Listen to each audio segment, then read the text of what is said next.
Cara, eu não sei se eu vou conseguir. Bom, você tem a missão de ir atrás do Dodge Stealth, então eu quero... Que fim será que levou, hein? Como é que é isso, assim? Tipo, quando você vai atrás, você tem vários carros meio únicos, assim, o primeiro de produção, o último de produção, não sei o quê. Como é que é quando você cisma num negócio do tipo, preciso ir atrás desse carro, assim? A gente procura sarna, né? A gente fica com o iPad na noite procurando loucura e tal. Mas, por exemplo, vou dar um exemplo, tá? A GM tinha o museu lá de São Caetano que ia fazer, né? Fecharam lá a pracinha da Kennedy e tal. Teve o evento de lançamento da pedra fundamental. Eles chegaram a fazer Chegaram. isso? A pracinha lá na Kennedy foi toda fechada. Os tapumes tinham desenhos de carros Chevrolet antigos e tal. Olha. E eu passava com frequência lá para ver como é que estavam as obras, né? E só tinha tapume. Aí mudou a gestão lá, desistiram, devolveram a praça para a prefeitura e acabou não rolando. E o acervo que eles tinham montado, eles mandaram para a Ubra, né? E a Ubra teve aquele problema todo que teve na Ubra, que coincidiu com a crise do Lehman Brothers, que a GM nos Estados Unidos teve um bailout de 80 bilhões de dólares do governo americano. Naquele momento, a General Motors do Brasil teve que trazer de volta o acervo. E não era uma boa hora para chegar lá para a matriz, manda uns milhões de dólares para a gente fazer um museu, né? Lógico. Eles fizeram um leilão, venderam o acervo para concessionários e funcionários. E os carros se espalharam. E depois teve um carro que apareceu que eu falei, não, esse carro é muito legal, que era o Ômega 10001, o primeiro Ômega. E quem estava com esse carro também tinha comprado o Corsa 001, que é o 60001. Família Corsa começa com 6. E aí esse amigo meu que estava vendendo esses carros, porque ele montou uma coleção muito grande, muito rápido, depois ele achou que exagerou, foi vendendo um pouco e tal. Ele estava vendendo o Ômega e o Corsa. Eu queria o Ômega. Só que o Ômega era caro. Mas o Corsa eu achei barato. O que eu fiz? Fiz um preço médio, né? Vou comprar os dois, dou uma parceladinha, faço um carnezinho gostoso, como a Luiz Helena gosta de dizer. E aí na minha cabeça, o Ômega foi caro, mas o Corsa foi barato, a gente tal, não sei o que. Fez o jogo. Acabei comprando os dois, comprando o Ômega e o Corsa, que estão comigo. Os dois primeiros carros, tem foto na linha de montagem com o pessoal. Ômega número 1, Corsa número 1 e tal. Aí... o carro de entrada e o carro mais luxuoso da época. Né? Exatamente, Na mesma cor, inclusive, prata argento os dois. E aí eu comprei a revista Panorama do lançamento do Corsa, né? Porque é onde tinha a foto do Corsa com o pessoal lá, com o André Bier, com toda a turma da GM, do lado do Corsa número 1, era a foto do meu carro, né? Eu comprei. Aí nessa revista tinha uns testes que eles fizeram com carros rodando no Brasil todo. E a gente conseguiu ver a placa dos carros. Vimos que tinha o Corsa 002, que era um azul, e o 007, que era um branco. Aí fui atrás do 002 e 007 para ver se os carros existiam. Os carros existiam, o 007 estava em Tatuí. Aí um amigo meu, o Júlio, foi atrás do carro, compramos o 007. Aí falou assim, vamos atrás do 002. Aí o 002, o cara ficou meio desconfiado. Esse cara quer comprar meu Corsa, né? E aí, beleza, fiquei com o Corsa 001, o Corsa 007 era meio carniça, assim. Tava de pezinho, mas bem queimadão, tal. Um carro fácil de fazer, mas que tanta coisa pra fazer, eu não parei pra mexer no Corsa. Viveu. Aí o Rodrigo, que me ajuda pra caramba aí, que toca oficina aqui em São Paulo, ele chegou e falou assim, putz, você não venderia o 007? Eu falei, pra você eu vendo. E quando eu vendi o 007 pra ele, foi de brinde a história do 002. Aí ele foi lá, armou campanha lá, na casa do cara em Sorocaba e comprou o 002. Sério? Então, ele comprou o 002, restaurou o 002 e tal. E uns dias ele foi lá pro meu sítio e ele foi com o Corsa, mas ele tava com preguiça, tava muito quente, voltar sem ar-condicionado, voltou de carona com outro amigo e largou lá. Então ficou o 001 e o 002 meses lá no sítio, um atrás. Então são coisas que são meio circunstanciais, que vão acontecendo, né? E o Corsa, a gente provoca. O Corsa ele foi bem revolucionário na época. Foi bem revolucionário. Né? Como... Era 7 mil e poucos, não era? 7.200 dólares. Não era? Mas o ágil era 10.500, aí o seu André Bier, não compre o carro.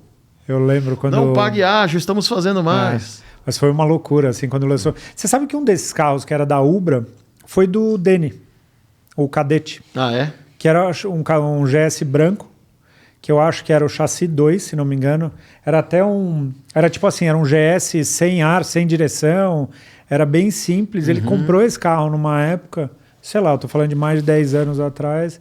Em algum momento ele vendeu, não sei para onde. Foi para um GS branco. Mas ele comprou pós-Uber? Pós-Ubra.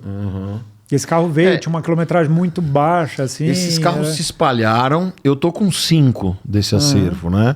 Que é o Corsa 001, o Ômega 001. Aí depois, esse meu amigo que vendeu os dois, quando eu terminei de pagar, ele tinha o FEG 2005, fabricação encerrada junho de 2005, que era o último Vectra B. Esse guardado 0. Aí eu fiz um outro carnê, né? Fui pagando lá, comprei esse Vectra. Aí eu comprei o protótipo do Monza SR, que é um Monza SR pré-série.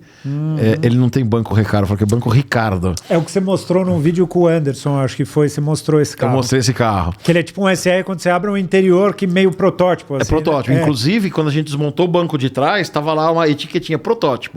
É um banco igual o Recaro, não é Recaro, um pouquinho mais larguinho. O teto solar em chapa, não de vidro. O spoiler do europeu, aquele spoiler pequenininho, não exagerado que veio, né? E toda a documentação do carro. E é um carro 82 modelo 3. E o SR foi lançado em 85 com o modelo 6. Olha que Então demais. o carro 3 anos antes foi guardado. E um Chevette muito misterioso, que a GM guardou como Chevette 001. Não é o 001, é o 00400 e pouco. E que, por algum motivo que até hoje eu não descobri, em 1988, a GM levou esse carro para o Salão do Automóvel. Eu tenho fotos dele no Salão de 88. Pô, 88, 15 anos depois, 15 anos é uma data, não é 25 que você comemora, 50 e tal, né? E eles deram uma reformada no Chevette na época para levar para o salão e colocaram um monte de coisa de Chevette da época no Chevette. E eu não vou mexer, porque quem fez aquilo lá foi a GM. Reclamações, Avenida Goiás, número 900, portanto... Então foi lá. Então são esses 5 carros do acervo que estão comigo. Eram uns 40 carros. Olha que legal. Você sabe que na época que eu trabalhei na fábrica da Volks, eu vi muito carro ser escrapeado, cara. E era muito assim, carro show car de salão, assim, acho que todos assim foram, sabe? E era uma coisa que me pegou. Você tem essa sensação de que as marcas não sabem preservar a história deles? Cara, assim, como é que é? Eu sei, porque assim, eu tive lá na Volkswagen na segunda-feira passada, né? A história daquilo é muito legal, porque até onde eu sei, e você é mais próximo deles lá, até onde eu sei, o começo daquilo não foi uma iniciativa corporativa. Foram de algumas pessoas que trabalhavam lá, que gostavam, que sabiam que tinham os carros guardados, começaram a organizar isso e aquilo e tal. Depois começou a criar um buzz, não sei o quê, todo mundo falando que tinha os carros zero, garagem, e acabou uma coisa virando... A corporação abraçou a iniciativa deles, foi um negócio super legal. O heritage de uma marca... ele não só vende, como ele faz você cobrar mais. Né? Você pega você pega um carro Mercedes, cara, ele custa mais do que um carro de outra marca com uma qualidade comparável e que não tem esse heritage. Heritage vende. A compra do carro, para algumas pessoas, ela é racional, para muitas ela é emocional, e para muita gente é um misto dos dois, né? Então é racional, mas é isso, eu quero esse carro, mas esse carro aqui é legal. E a Volkswagen tem esse recall no Brasil. Quando eu era criança, eu sou um pouco mais velho que você, a gente andava na rua, metade dos carros na rua eram Fuscas. Metade. Não é que tinha muito Fusca, metade era Fusca. A outra metade era Brasília, Kombi, Chevette, Maverick, Belina, tudo misturado, inclusive os outros carros da Volkswagen. Então o brasileiro tinha muito esse negócio. E quando o cara faz isso daí, é uma coisa legal. Você viu lá eles têm alguns carros pré-série. Isso é uma coisa que eu comecei a fazer com o pessoal da Stellantis. A gente conseguiu salvar um. Olha lá, teu vídeo lá. Ah, esse é o meu? Que legal. A gente salvou a estradinha Mopar. Foi uma estrada que circulou todo mundo. Era uma estrada em 2 cores, né? Azul com preto fosco. No mesmo padrão que tinha as edições Mopar lá nos Estados Unidos, tem o Challenger Mopar, tem o Charger Mopar. Cada ano eles faziam um Mopar 11, era um Challenger. Todo ano eles faziam alguma coisa nesse mesmo padrão de cor. E esse carro circulou, imprensa, jornalista, canais. A gente ficou uma semana com ele, né? E é um carro todo moparizado, cheio de acessórios e tal, mas acessórios não homologados. Então, quando acabasse, ele ia morrer. Aí a gente conversou com alguns amigos que trabalham lá, o Léo que fez o carro junto com o Edu lá na Full Power e tal. Tivemos uma mobilização, o carro já estava na Ilha Verde para ser cortado. A gente conseguiu comprar o carro como sucata, o carro foi baixado. E esse carro está comigo já há uns 3, 4 anos. Salvaram, né? então. Salvamos ele. E a gente tem tentado fazer. Tem outra montadora que eu também falei, pô, tem um carro diferente que não está homologado, que foi exposto, não sei o quê. Faz igual, te mando aqui, baixa ele, baixa o documento, corta o chassi, me vende como sucata, fica preservado lá, né? Cara, eu já tive essa conversa várias vezes, assim. É difícil. É muito difícil, assim. E às vezes é muito difícil você explicar o valor disso para quem às vezes não ama isso. Sabe assim, aquela coisa meio tipo, tá, mas para quê? Sabe uma coisa que me chamou a atenção? Teve um dia que eu até estava num evento no Museu Volkswagen lá. E aí eu saí, de repente eu olhei no estacionamento um jornalista acho que era da Quatro Rodas, saindo no Mille, naquele Gradze Mille. Era o último chassi produzido. Tava com ele, tava rodando com ele. Tava rodando, não, a Stellantis emprestou pra gente. Eu falei, emprestou? O último chassi? Como assim? O último chassi não pode emprestar. Empresta o penúltimo, empresta o antepenúltimo, né? Tipo... E eu tive uma outra passagem, esses tempos eu fui em algum evento de carro, que era algum carro que estava encerrando a produção, eu falei, e o que vocês vão fazer com o último chassi? Aí sabe quando dá uma tela assim do tipo... Não pensamos nisso antes. O que a gente faz, sabe? O último gol foi pra Localiza, né? Ou pra Unida, sei lá. Então. Que o último gol não era o... Como chama lá o Last Edition dele lá? Que não era um Last Edition, era um gol normal. Mas o último era um cinza, foi pra Unidas ou pra Localiza. Tava lá pra alugar. Tipo assim, o primeiro Tera, será que eles guardaram o chassi 1? Cara, assim, pelo que eu sei de Stellantis... Porque quando começou o Renegade, eu falei, guarda o primeiro pra mim. Cara, os carros que chegam pra eles já essa chassi 150, 180, 200. Carro novo se escrapeia muito pré-série, né? Mas beleza, o primeiro carro lá... Sim. O primeiro carro que saiu da linha e tal, era legal de guardar, né? E às vezes é um negócio... Não é custo. Às vezes é muito mais um processo interno, né? Mas é esse ponto, assim. Até teve o pessoal que perguntou, teve o Digníssimo Carro, mandou aqui... perguntando, pedindo para você contar a história do último Vectra Collection. Tem alguma história inusitada? Tem uma assim? história. Você sabe que a gente atrai maluco, né? A gente, tipo, tem uns malucos que orbitam a nossa vida, assim, porque é parecido. Os corpos parecidos se atraem, né? E tem um amigo que trabalhou na GM muito tempo e ele era muito tarado pelos números, por coisa, número de chassi, último dia. E ele tem tudo isso anotado. Sério? E aqueles papéis assim com impressora matricial que era para jogar fora, ele guardava, levava tudo para casa e tal. Aí, quando eu comprei o Omega 001, o Corsa 001, depois eu peguei o FEG 2005, o último Vectra, né? Eu liguei para ele, falei, meu amigo, comprei o último Vectra. Né? O último Vectra Collection, que estava guardado lá e tal. Ele falou, nossa, é o chassi 262.130? Aí eu falei, não, é 261.300. Não tinha nem pago o carro ainda. Era 850 carros antes, né? Meu Deus. Aí eu falei, então não é o último. O último eu tô com a ficha aqui do último dia. O último é o 262, não sei o que, tal. Eu anotei 262, não sei o que, tal. Respirei fundo. Peguei o prefixo do chassi do meu, substituí o sequencial por esse, joguei lá no sisteminha que eu usava na época lá, e deu que o carro existia, deu a placa do carro. O carro estava licenciado em Bento Gonçalves. Liguei para um outro amigo meu que mora na Serra, né? Trabalha Você tem os seus regionais. Tem os meus comparsas, né? Liguei pro Dudu, esse cara deve ter feito compra aí na Lojas Colombo em algum momento da vida dele. Procura aí esse cara, sabe? Que agora o negócio de LGPD tá cada vez mais difícil de achar as coisas, né? Justo. Aí a gente tem que procurar onde acha. Ele falou assim, tem cadastro dele aqui, mora aqui no interior de Bento. No interior eles falam quando é na zona rural, né? Aí o Dudu muito doido também, na hora do almoço, eu tô aqui na frente do carro, ofereci 30 pau, ele topou, posso comprar? Eu falei, compra, né, cara? Vou fazer o quê agora? Aí trouxe o carro. O Dudu tinha comprado uma... Como é que chama aquele carro lá da Mitsubishi? Uma SUVzinha da Mitsubishi blindada aqui pra mulher dele. Eu fui ver o carro. Trek, ASX, um desses, Outlander. Não, Outlander. Comprou uma Outlander, eu fui ver a Outlander. Era uma Outlander blindada. E ele comprou o Vectra, ele comprou o Vectra, eu comprei o Outlander da mulher dele e tal. Uhum. E eu ia estar viajando, ia estar no exterior, não ia estar aqui. Aí eu peguei e levei a Outlander pra garagem da minha casa.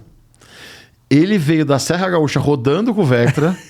Eu tinha autorizado o porteiro de casa, ele entrou em casa, parou o Vectra, tirou o Outlander e foi embora pra Serra com o Outlander. Né? Amigo meu. Quando eu cheguei em casa, tinha um Vectra Collection meu, de presente na garagem de casa. Eu falei, bom, agora que a gente tá com os dois, com o que a GM guardou como último e com o chassi mais alto, a gente vai começar a investigação. Aí vamos lá. O que caracteriza esse carro como último, né? Ah, ele tem no manual dele um selinho holográfico 1000 de 1000 e ele tem um chaveirinho 1000 de 1000. Beleza. Como é que foi feito isso? Quem era o responsável disso? Fala com o Caruso, fala com aquele. Cheguei no nome do Fabiano. Fui atrás. Caramba.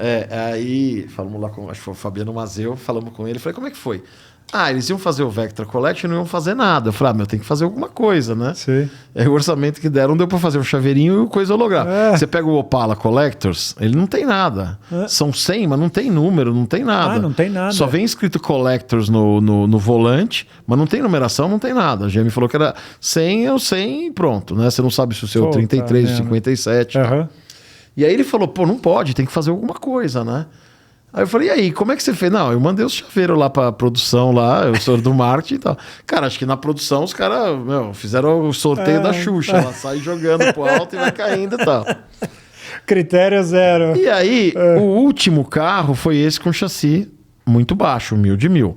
O último mesmo recebeu o adesivo 800 e tralalá. Meu Deus, você descobriu uma falha. Descobri. Aí eu fiz um vídeo contando essa história. Aí veio um cara que trabalhava na G, mais de um, falou, não é verdade, número de chassi não significa nada, você não sabe como é que funciona uma fábrica de automóveis, que não sei o quê, tal. Aí um outro que era um pouco mais... Ele falou, esse carro, realmente os dois foram finalizados no mesmo dia. Então, provavelmente, o que ganhou o chaveiro 1000 de 1000, ele passou de novo, ele teve algum retrabalho na funilaria, e ele voltou... No último dia, e na hora de separar, de dar os chaveiros, acabou recebendo ele, que era um carro mais de trás. E aí, para salvar a minha pele e a minha reputação, saiu uma história muito engraçada, da GM também, na Holden, na Austrália, né? Quando eles acabaram com a produção, o último carro foi um Holden Commodore, não sei o que e tal, eles guardaram para o museu. Mas um funcionário se deu conta que aquele não era o último. Meu Deus. E ele seguiu o carro, foi até a concessionária, comprou o carro, leiloou o carro foi vendido por quase 2 milhões de dólares australianos. Nossa. Então, assim, alguém pagou 2 milhões pelo carro. Então, assim, não é que o número de chassi não conta nada. Você pode ter várias visões. Mas na frieza dos números, o número mais alto, o último carro produzido. Na hora H ele morreu, a gente passou o outro na frente, ele saiu. Se for assim, o último Landau não é um Landau 83, é um Galaxy, o último Galaxy não é um Landau 83, é um Galaxy 76 que a Ford achou uns 10 anos atrás e botou no leilão e vendeu o carro 10 anos atrás. Sei. É maluco isso, né? E às vezes como as informações se perdem, né? Não tem um sistema unificado assim de informações e controles. Mas por outro lado, eu acho que ativa mais esse gosto do, que nem o Danielzinho, esse meu amigo fala, o departamento de investigação, né? Exatamente. Tipo de ir juntando os fatos e tal. É tipo um CSI CSI automotivo. Automotivo, né? Se você quiser assistir essa entrevista completa, ela está disponível aqui no YouTube, no canal Máquina. E toda segunda-feira às 19 horas a gente recebe um novo convidado para um novo bate-papo que eu tenho certeza que vocês vão curtir. Eu espero por vocês.